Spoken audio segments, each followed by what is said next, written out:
Hello दोस्तों, आपका MSc के ट्रेडिंग एकेडमी में स्वागत है। दोस्तों, कल यूनियन बजट है 2021 का। कल के दिन निफ्टी और बैंक निफ्टी में बहुत ही अच्छा मोमेंटम आ सकता है, बहुत ही वाइल्ड मोमेंटम आ सकता है। तो चलिए समझते हैं कल का ट्रेडिंग प्लान क्या होगा। ये भी देख लेंगे कि स्ट्रॉन्ग सपोर्ट और रेजिस्टेंस कहाँ है निफ्टी और बैंक निफ्टी में। निफ्टी में तो मैं यही सोच रहा हूँ कि कम से कम 600 से ज़्यादा पॉइंट का मोमेंटम आ सकता है, और बैंक निफ्टी में 1200 से 1500 तक मोमेंटम आ सकता है, मतलब 1200 से 1500 पॉइंट का मोमेंटम मिल सकता है बैंक निफ्टी में भी। तो चलिए हम लोग पहले ये देखते हैं निफ्टी और बैंक निफ्टी में कि सपोर्ट रेजिस्टेंस कहाँ कहाँ पे है इस स्पॉट चार्ट में। पहले तो मैं बात करूँ अगर बैंक निफ्टी की, दोस्तों यहाँ पे देखिए बैंक निफ्टी एक स्पिनिंग टॉप हुआ है, और स्पिनिंग टॉप सभी को पता है, स्पिनिंग टॉप और डोजी ऑलमोस्ट एक ही तरह काम करते हैं। स्पिनिंग टॉप एक तो ट्रेंड रिवर्स करता है या फिर ट्रेंड कंटिन्यूशन में रहता है। तो स्पिनिंग टॉप का हाई और लो मार्क करके चलिए, एक इंपॉर्टेंट सपोर्ट और रेजिस्टेंस होगा कल के लिए। यहाँ पे मैं आपको बता दूं कि मैं आप यहाँ पे कौन से रेजिस्टेंस मार्क किया हूँ। देखिए एक इंपॉर्टेंट लेवल है जो मैं यहाँ पे मार्क करके रखा हूँ, क्योंकि ये रेजिस्टेंस था पहले 30 दिसंबर के आसपास। तो यहाँ पे देखिए 31,510 एक लेवल बनता है। ये भी एक रेजिस्टेंस था 16 दिसंबर के आसपास, क्योंकि इसके बाद में एक बहुत अच्छी गिरावट आई थी, तो इस वजह से ये भी एक मैं रेजिस्टेंस मार्क करके रखा हूँ। और अगर यहाँ पे बात करें हम लोग, ये एक सपोर्ट भी मैंने यहाँ पे मार्क किया है, ये है 3200 लेवल के आसपास। नेक्स्ट लेवल मैंने मार्क किया है 29,687। दोस्तों ये थर्सडे कैंडल का लो है, क्योंकि यहाँ पे एक बहुत ही अच्छी गिरावट के बाद प्राइस यहाँ से बाउंस हुआ था, एक अच्छा बढ़िया बुलिश कैंडल आया था। इस वजह से मैं ये लो मार्क करके चल रहा हूँ, क्योंकि मेरे हिसाब से यहाँ पे कुछ बायर्स बैठे हैं। और अगर बात करें ये लास्ट सपोर्ट के बारे में जो 28,976 का है, दोस्तों मैंने ये लेवल को मैंने सपोर्ट मार्क किया है। देखिए यहाँ पे एक अच्छा फॉल आने के बाद में इस लेवल से एक अच्छा राइज भी आया था।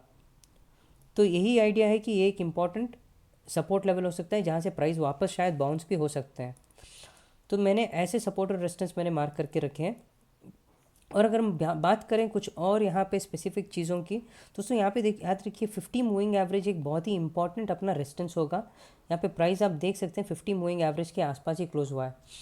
अगर कल के दिन ये डेली चार्ट का है, अगर कल के दिन प्राइस 50 मूविंग एवरेज के ऊपर थोड़ा भी सस्टेन करता है और उसके ऊपर क्लोजिंग एक अच्छी बुलिश कैंडल आती है, तो दोस्तों ऊपर की तरफ जाने के चांसेस ज़्यादा रहेंगे। तो समझिए 3932 एक टारगेट बन जाएगा। उसके ऊपर ये जो है ये स्पिनिंग टॉप का हाई, जो फ्राइडे कैंडल का हाई था, उसे हम मार्क कर लेते हैं। ये एक अपना एक टारगेट बना सकते हैं जो 31,111 है, उसके ऊपर 31,510। जैसे ऊपर जाते रहेगा तो ट्रेल करते रहिए। एक रफ एनालिसिस मैं बता रहा हूँ स्पॉट चार्ट का, मैं आपको फ्यूचर चार्ट में भी बता दूंगा कि हम लोग जोन्स के हिसाब से कैसे ट्रेंड करेंगे। पहले आप बैंक निफ्टी के बारे में समझ लीजिए स्पॉट चार्ट में। और अगर हम बात करें नीचे की तरफ, दोस्तों देखिए यहाँ पे एक ट्रेंड लाइन आ रहा है जो एक इम्पॉर्टेंट लेवल रहेगा, ये ट्रेंड लाइन, और यहाँ पे ट्रेंड लाइन के पास एक सपोर्ट। ये दो चीज़ें जो पे है वो बहुत ही इंपॉर्टेंट है, क्योंकि यहाँ से ट्रेंड लाइन से एक तो बाउंस दे सकता है, या फिर ट्रेंड लाइन अगर ब्रेक होता है तो दोस्त ट्रेंड लाइन और सपोर्ट 3202 के नीचे क्लोज होता है या फिर प्राइस सस्टेन करता है, तो दोस्तों यहाँ पे हम लोग टारगेट बना के चल सकते हैं। ये सपोर्ट, उसके नीचे रहेगा ये सपोर्ट। ये सिंपल एनालिसिस है बैंक निफ्टी के ऊपर, यहाँ पे ज़्यादा कुछ कॉम्प्लिकेट करने की ज़रूरत ही नहीं है। बस ये देख लीजिए स्पिनिंग टॉप का हाई और लो बहुत ही इंपॉर्टेंट रहेगा कल के लिए।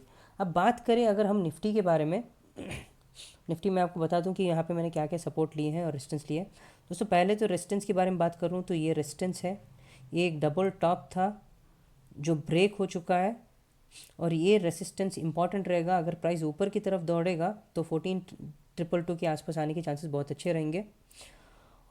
और अगला रेसिस्टेंस के बारे में बात करूं तो दोस्तों ये है, ये इसलिए लिया है क्योंकि यहाँ पे देख लीजिए यहाँ पे एक अच्छा राइज आने के बाद में यहाँ से एक अच्छा मोमेंटम था तकरीबन 600 पॉइंट का, उसके बाद में एक ही कैंडल में बड़ा फॉल आया था, और इस जो भी बड़ा बियरिश कैंडल यहाँ पे आया है इसका लो ब्रेक नहीं हुआ था। इनफैक्ट इसी के लेवल से वापस बाइंग आई थी और एक अच्छा रैली आया था ऊपर की तरफ। तो इस वजह से मैं यहाँ दो लो मार्क करके चल रहा हूँ, ये है 21 दिसंबर का लो और एक है 22 दिसंबर का लो। ये दोनों लेवल जो हैं कल इंपॉर्टेंट हो सकते हैं। प्राइस अगर नीचे की तरफ आता है तो ये बहुत ही स्ट्रांग सपोर्ट रहेगा। अब यहाँ पे अगर कल के दिन हम लोग फ्राइडे कैंडल के लो के नीचे प्राइस ट्रेड करते हुए देख लें, दोस्तों हम एक शॉर्ट पोजीशन बना सकते हैं, लेकिन याद रखिए स्टॉप लॉस ट्रेल करते रहिए। भले ही अच्छा बड़ा मोमेंटम आ सकता है, लेकिन स्टॉप लॉस ट्रेल करना बहुत ज़्यादा ज़रूरी है। और यहाँ पे एक कैंडल का हाई बना के मैं चलूँगा, क्योंकि अगर समझिए कि इसी लो को ब्रेक नहीं करता है, यहीं से अगर रिवर्सल देता है, इस लो के आसपास से रिवर्सल देता है, तो दोस्तों 13,777 और 13,996 ये दो टारगेट हम लोग बना के चलेंगे ऊपर की तरफ, और इसके ऊपर टारगेट रहेगा मेरा 14,222 के आसपास। जैसे भी हो स्टॉप लॉस ट्रेल करना बहुत ज़रूरी है, याद रखिए। अब बात करें हम लोग कल के ट्रेडिंग प्लान के बारे में स्पेसिफिक फ्यूचर चार्ट पे। दोस्तों पहली चीज़ तो ये देख लीजिए, यहाँ पे मैंने जो भी Nifty future February future contract के लेवल्स बनाए, ये जोन्स बनाए, और मैं तकरीबन 1 महीना 1.5 महीने से मैं वीडियो अपलोड कर रहा हूँ। जोन्स बहुत ही अच्छी तरीके से काम करते हैं डे ट्रेडिंग के लिए भी। ये पूरे जोन्स जो है मैं अपलोड कर दूंगा, डिस्क्रिप्शन बॉक्स में आप देख सकते हैं, आपको मिल जाएगा। ये जोन्स डाल दीजिए और कल के दिन देख लीजिए ये जोन्स कैसे रेस्पेक्ट करता है। भले ही इवेंट हो फिर भी ये जोन्स बहुत अच्छी तरह काम करेगा। आप कल एक बार चेक चाहिए तो चेक कर लीजिए। अब दोस्तों अगर बात करें हम लोग बैंक निफ्टी के बारे में, देखिए बैंक निफ्टी तो पहले तो एक इम्पॉर्टेंट लेवल के ऊपर क्लोज हुआ है। यहाँ पे AS1 एक इम्पॉर्टेंट लेवल है जहाँ पे प्राइस इसके ऊपर क्लोज हुआ है। मैं इम्पॉर्टेंट लेवल क्यों बता रहा हूँ, यहाँ पे देखिए फ्राइडे के दिन यहाँ पे भले ही इसके ऊपर गया था, लेकिन एक रिजेक्शन कैंडल आया था ऊपर की तरफ से, जो एक शूटिंग स्टार था, उसके बाद में एक नीचे गिरावट आई थी। और यहाँ देखिए यहाँ पे भी एक रिजेक्शन आया था जिसकी वजह से प्राइस वापस नीचे गया था, और यहाँ पे एक ब्रेकआउट आने के बाद में वापस इस लेवल पे आके इसी S1 लेवल के ऊपर क्लोज हुआ है। तो ये S1 लेवल एक बहुत ही अच्छा लेवल है और एक बहुत ही इंपॉर्टेंट लेवल है। कल अगर हम लोग ये प्राइस S1 इस लेवल से ऊपर की तरफ ट्रेड करते हुए देखेंगे, सस्टेन होता है, तो दोस्तों हम लोग एक ऊपर की तरफ टारगेट बना सकते हैं R1, R2 और R3। R3 में याद रखिए यहाँ पे एक रेजिस्टेंस है जो है फ्राइडे कैंडल का हाई, जो है 31,238। ये एक इम्पॉर्टेंट पॉइंट है क्योंकि यहाँ से रिवर्सल आया था फ्राइडे के दिन, तो यहाँ से भी एक रिवर्सल आने के चांसेस अच्छे रहेंगे। और अगर प्राइस इसके ऊपर सस्टेन करता है R3 के ऊपर, तो दोस्तों अपना टारगेट बना के चल लीजिए R4 और R5। ये R5 भी मार्क कर लेता हूँ। ये इवेंट है इसलिए मैं इतने लेवल्स दिखा रहा हूँ आपको, नहीं तो मैं ज़्यादा से ज़्यादा 3 या 4 लेवल पे ही रखता हूँ, R4 ही मैक्स रहता है। और नीचे की तरफ दोस्तों अगर बात करें शॉर्ट साइड की तरफ, यहाँ पे बहुत ज़्यादा ध्यान रखना पड़ेगा क्योंकि 15 मिनट कैंडल के हिसाब से देखिए 50 मूविंग एवरेज एक सपोर्ट बन जाएगा।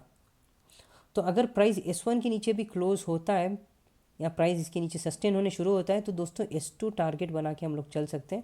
लेकिन याद रखिए 50 मूविंग एवरेज आएगा बीच में, जो एक हमारा इम्पॉर्टेंट सपोर्ट लेवल रहेगा।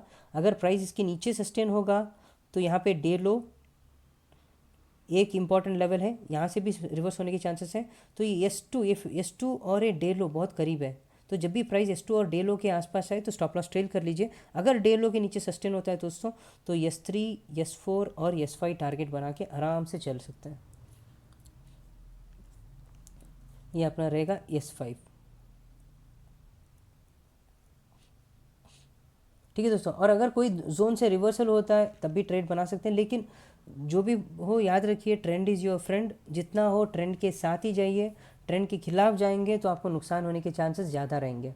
अब बात करें हम लोग निफ्टी के ट्रेड प्लान के बारे में, तो दोस्तों यहाँ पे देखिए प्राइस S1 के ऊपर क्लोज हुआ है, तो यहाँ पे S1 के ऊपर सस्टेन होता है तो हम लोग एक अपना टारगेट बना के चलेंगे R1। लेकिन याद रखिए R1 के पास 15 मिनट का टाइम फ्रेम मैं बता रहा था बैंक निफ्टी और निफ्टी, ये 15 मिनट के कैंडल के हिसाब से एक 50 मूविंग एवरेज आएगा, जो एक बहुत ही इंपॉर्टेंट रेजिस्टेंस बन सकता है 50 मूविंग एवरेज। ये 50 मूविंग एवरेज के ऊपर क्लोज होता है, प्राइस सस्टेन होता है और ये R1 के ऊपर क्लोजिंग देता है, तो दोस्तों R2 और R3 टारगेट बना के आराम से चल सकते हैं। क्योंकि फ्राइडे के दिन आप देख सकते हैं प्राइस R3 के आसपास से ही गिरने शुरू हो गए थे, तो R3 के टारगेट बना के चल सकते हैं। और अगर R3 और ये डे हाई जो फ्राइडे का हाई था इसके ऊपर सस्टेन होता है, तो दोस्तों R4 टारगेट बना के चल लीजिए। ठीक है, और अगर शॉर्ट साइड के बारे में बात करूं, जब तक ये डे लो ब्रेक नहीं होता तब तक कोई शॉर्ट इनिशिएट करना रिस्की रहेगा। जैसे ही डे लो के नीचे प्राइस सस्टेन होगा या फिर एक छोटा अच्छा कैंडल क्लोजिंग देता है, तो दोस्तों S2 टारगेट बना के चल सकते हैं, क्योंकि यहाँ से गिरावट आने का चांसेस गारंटी रहेगा। ऑलमोस्ट गारंटी तो स्टॉक मार्केट में होता नहीं है, समझिए कि प्रोबेबिलिटी बहुत ही हाई रहेगी गिरावट की S2, S3 और S4 की तरफ।